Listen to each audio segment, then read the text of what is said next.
तो जो बहुत सारे बच्चे हैं जिनको थ्रॉटलिंग प्रोसेस में बहुत दिक्कत होती है, बहुत ही ज़्यादा दिक्कत का सामना करना पड़ता है थ्रॉटलिंग प्रोसेस, क्योंकि ये थोड़ा कॉम्प्लिकेटेड होती है कई बार ये प्रोसेस। तो इसमें ज़्यादातर बच्चे जो कंफ्यूज होते हैं कि भाई क्या इसमें, देखो आप जानते हैं रिवर्सिबल प्रोसेस है, आइसेंथेलेपिक प्रोसेस, इतना तो सभी जानते हैं, कोई इशू नहीं है। लेकिन जब ये एक्चुअल में लगती है, जैसे VCRS साइकिल पे लगती है, तो वहाँ पे कैसे बच्चे ये नहीं बता पाते हैं कि टेम्परेचर कैसे डिक्रीज़ हो रहा है, या और भी थ्रॉटलिंग में क्या क्या चीज़ें हो सकती है, टेम्परेचर में क्या चेंजेस आ सकते हैं। ठीक है, तो चलिए देखते हैं। आज मैं वादा करता हूँ आप आज के बाद आपका थ्रॉटलिंग पे कोई भी आपको कंसेप्चुअल दिक्कत नहीं आएगी, ना ही कोई कन्फ्यूजन रहेगा। तो चलिए शुरू करते हैं इस वीडियो को। सबसे पहले मैं बता दूँ आपको कि जो थ्रॉटलिंग प्रोसेस है ये आप बेसिकली जानते ही, इसमें ज़्यादा कुछ डिस्कशन का विषय नहीं है कि इरिवर्सिबल प्रोसेस होती है थ्रॉटलिंग। ठीक है, इरिवर्सिबल प्रोसेस, क्लियर है। दूसरी है आइसेंथेलेपिक, इसमें एंथैल्पी कांस्टेंट है। ठीक है, ये इतनी चीज़ें आप बेसिकली जानते हैं, पहले से ही जानते हैं, कोई इशू नहीं है। ठीक है, अब मुद्दा ये है क्योंकि इरिवर्सिबल प्रोसेस है, एंट्रोपी तो इंक्रीज होगी, कोई इशू नहीं है। ठीक है, आइसेंथेलेपिक प्रोसेस का मतलब है कि एंथैल्पी कांस्टेंट रहेगी आपकी, क्लियर है। अब मुद्दा ये है कि टेम्परेचर और प्रेशर पे क्या फ़र्क पड़ेगा। आप जानते हैं कि थ्रॉटलिंग प्रोसेस जब भी हम यूज़ करते हैं, जैसे VCRS में करते हैं, तो हम किस लिए करते हैं, कंडेंसर प्रेशर से इवेपोरेटर प्रेशर पर आने के लिए, मतलब कि थ्रॉटलिंग का यूज़ हो जाता है एक्सपेंशन डिवाइस के रूप में। थ्रॉटलिंग डिवाइस का यूज़ होता है। एक्सपेंशन डिवाइस का मतलब है कि प्रेशर को डिक्रीज करने के लिए। तो प्रेशर तो क्लियर हो गया, ठीक है, तो प्रेशर को डिक्रीज करेगा, ये भी क्लियर हो गया। ठीक है, अब मुद्दा जो बात फंसती है वो फंसती है टेम्परेचर, क्योंकि जो कन्फ्यूजन बच्चों को होता है बेटा वो टेम्परेचर पे ही होता है कि टेम्परेचर थ्रॉटलिंग के आफ्टर थ्रॉटलिंग बढ़ेगा, घटेगा, या नो चेंज, कोई भी चेंज नया आएगा, मतलब कांस्टेंट रहेगा, क्लियर। तो क्या इस पे होने वाला है, क्या इसमें चेंज आने वाला है थ्रॉटलिंग के दौरान, तो चलिए देखते हैं। तो बच्चों सबसे पहली बात है क्योंकि थ्रॉटलिंग आइसेंथेलेपिक प्रोसेस है, तो आइसेंथेलेपिक जो प्रोसेसेस होती है उनके लिए एक कर्व हमारे पास होता है, joule Thompson curve, JT curve या जूल थॉम्सन कोएफिशिएंट, जहाँ से हम निकालते हैं। तो ये आपका स्क्रीन पर है, जूल थॉम्सन कर्व आपका स्क्रीन पर है, जिसमें क्या है, आइसेंथेलेपिक जो लाइन्स है, ये जो कर्व बनता है टेम्परेचर और प्रेशर एक्सिस के बीच में बनता है। आपको दिखा दूं मैं, ये जो कर्व बन रहा है बेटा, ये आपका बन रहा है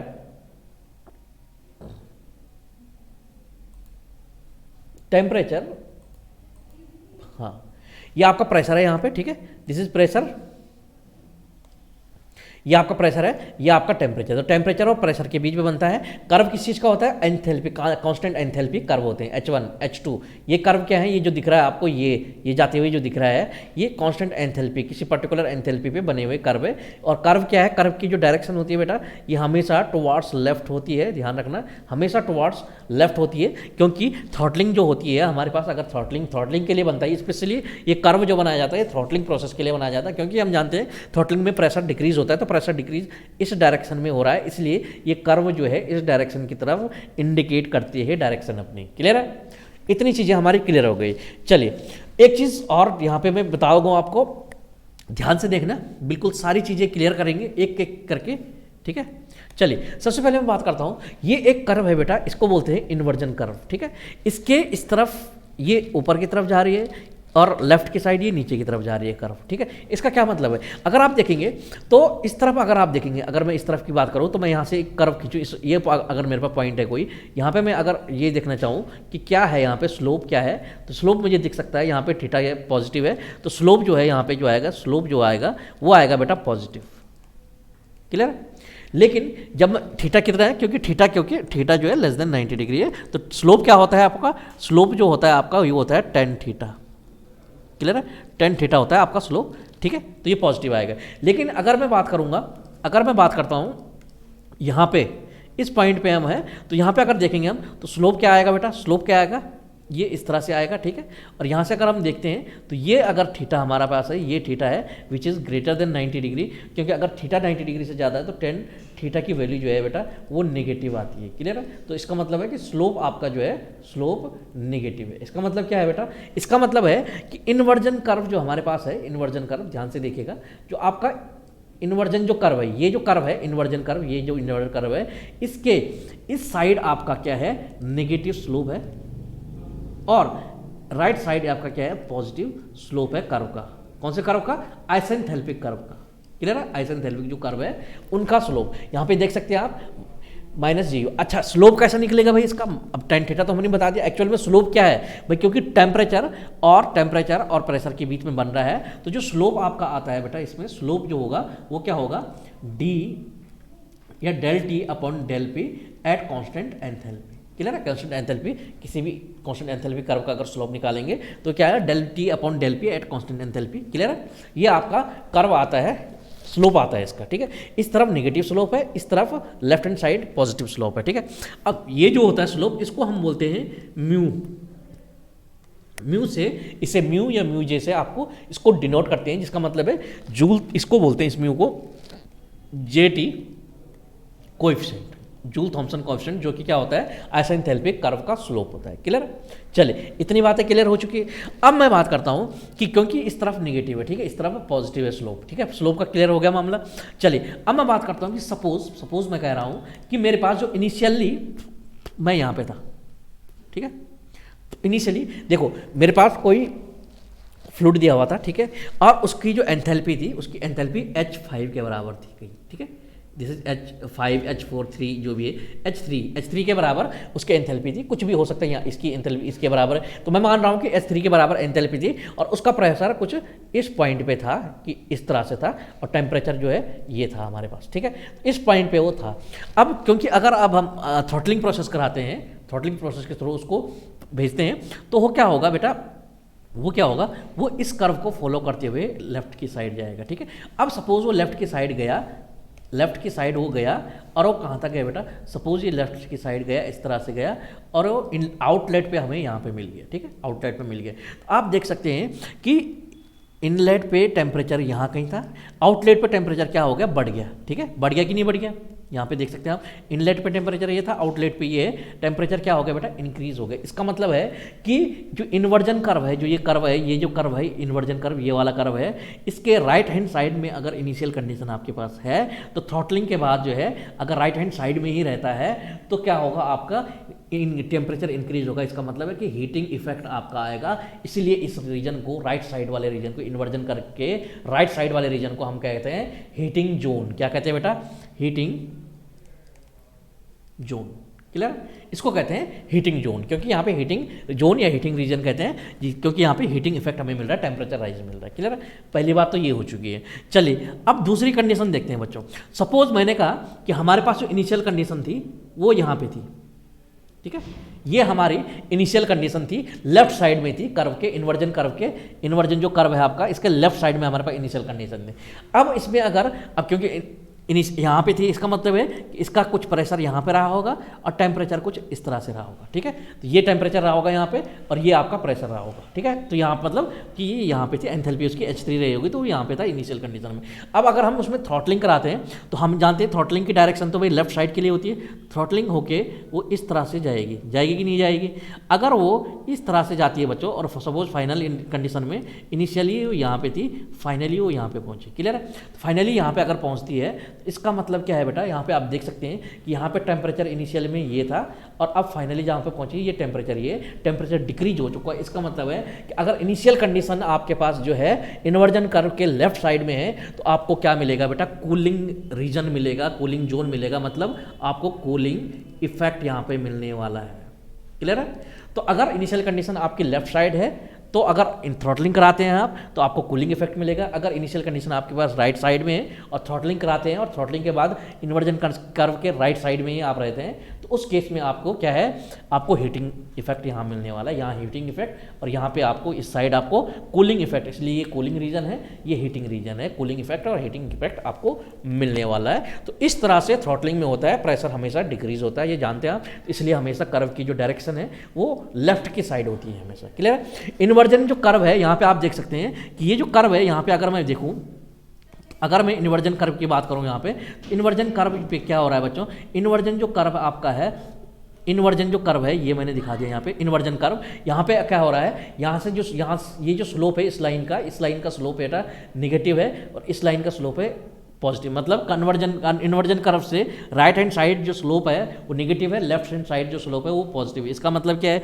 इसका मतलब ये है कि जो इन्वर्जन कर्व है वहाँ पे क्या है, स्लोप आपका नेगेटिव से पॉजिटिव की तरफ जा रहा है, स्लोप चेंज हो रहा है। इसका मतलब है कि इन्वर्जन कर्व पे जो है जूम-थॉम्पसन कोएफिशिएंट क्या है बेटा, वो 0 है। आपका इन्वर्जन कर्व पे जेटी कोएफिशिएंट 0 है, स्लोप 0 है, स्लोप 0 है। इसका मतलब है कि आपका जो स्लोप है ये यहाँ पे क्या है, स्लोप मतलब ये क्या है, स्लोप है आपका, स्लोप है कहाँ पे, इन्वर्जन कर्व पे स्लोप है जो कि क्या है, 0 है। क्लियर है? अगर मैं बात करूँ लास्ट चीज़ें, लास्ट आखिरी बता रहा हूँ कि अगर मैं बात करूँ कि भैया